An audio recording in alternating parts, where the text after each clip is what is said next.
This is Charlotte's Web, Part 2 of Chapter 3. The Cocker Spaniel heard the commotion and he ran out from the barn to join the chase. Mr. Zuckerman heard and came out of the machine shed where he was mending a tool. Lurvy, the hired man, that means they hired him to work there at the farm, heard the noise and came up from the asparagus patch where he was pulling weeds. Everybody walked towards Wilbur, and Wilbur did not know what to do. The woods seemed a long way off, and anyway, he had never been down there in the woods and wasn't sure he would like it. "Get around him, Lurvy," said Mr. Zuckerman, "and drive him towards the barn. And take it easy, don't rush him. I'll go get a bucket of slops." The news of Wilbur's escape spread rapidly among the animals on the place. Whenever a creature broke loose on Zuckerman's farm, the event was of great interest to the others. The goose shouted to the nearest cow that Wilbur was free, and soon all the cows knew.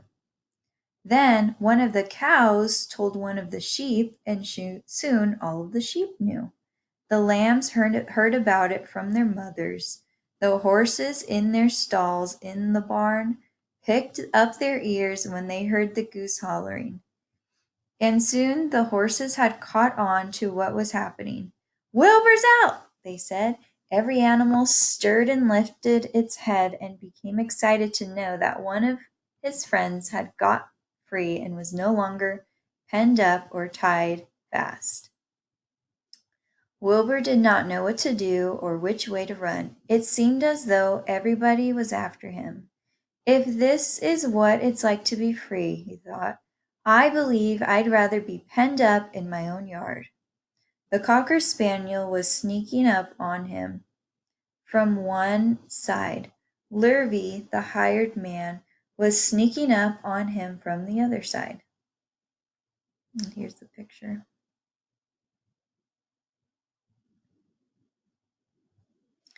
Mr. and Mrs. Zuckerman.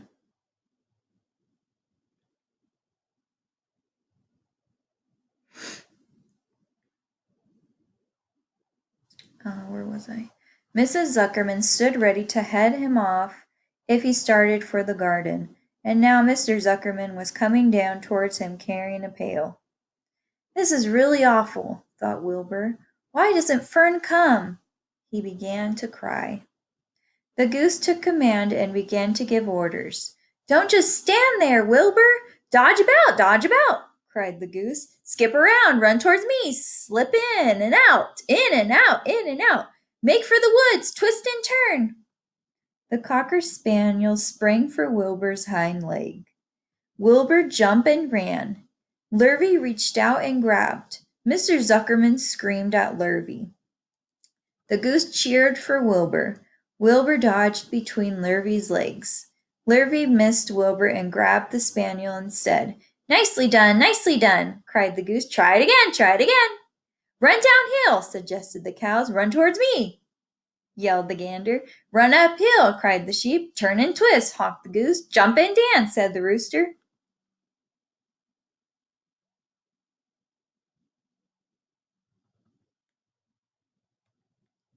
There's the Cocker Spaniel.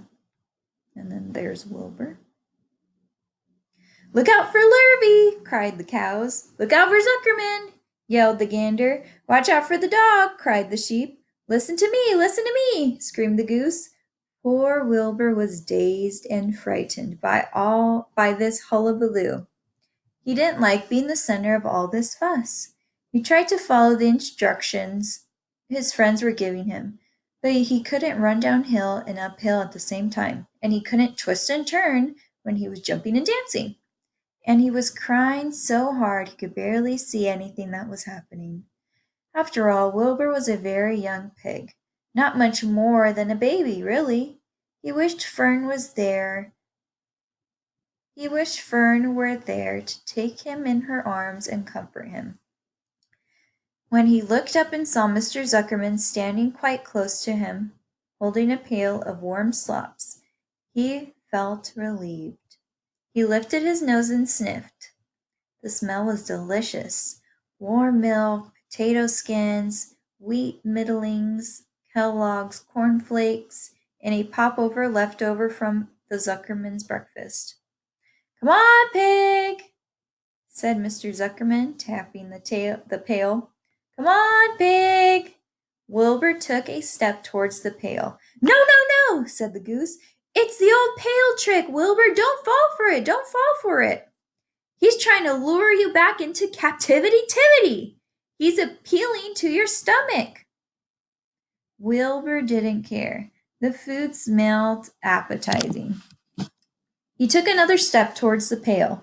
"Pig, Pig," said Mr. Zuckerman in a kind voice, and began walking slowly towards the barn, looking all about him innocently, as if he didn't know that a little white pig was following along behind him. "You'll be sorry, sorry, sorry," called the goose. Wilbur didn't care. He kept walking towards the pail of slops. "You'll miss your freedom," honked the goose. "An hour of freedom is worth a barrel of slops." Wilbur didn't care. When Mr. Zuckerman reached the pig pen, he climbed over the fence and poured the slops into the trough. Then he pulled the loose board away from the fence so that there was a wide hole for Wilbur to walk through. "Reconsider, reconsider," cried the goose. Wilbur paid no attention. He stepped through the fence into his yard. He walked to the trough and took a long drink of slops, sucking in the milk hungrily and chewing the popover. It was good to be home again. While Wilbur ate, Lurvy fetched a hammer and some 8-penny nails and nailed the board in place. Then he and Mr. Zuckerman leaned lazily on the fence, and Mr. Zuckerman scratched Wilbur's back with a stick. "He's quite a pig," said Lurvy. "Yes, he'll make a good pig," said Mr. Zuckerman. Wilbur heard the words of praise. He felt the warm milk inside of his stomach. He felt the pleasant rubbing of the stick along his itchy back. He felt peaceful and happy and sleepy. This had been a tiring afternoon. It was still only about 4 o'clock, but Wilbur was ready for bed. I'm really too young to go out into the world alone," he thought as he lay down. And that is the end of part 2 of chapter 3 of Charlotte's Web.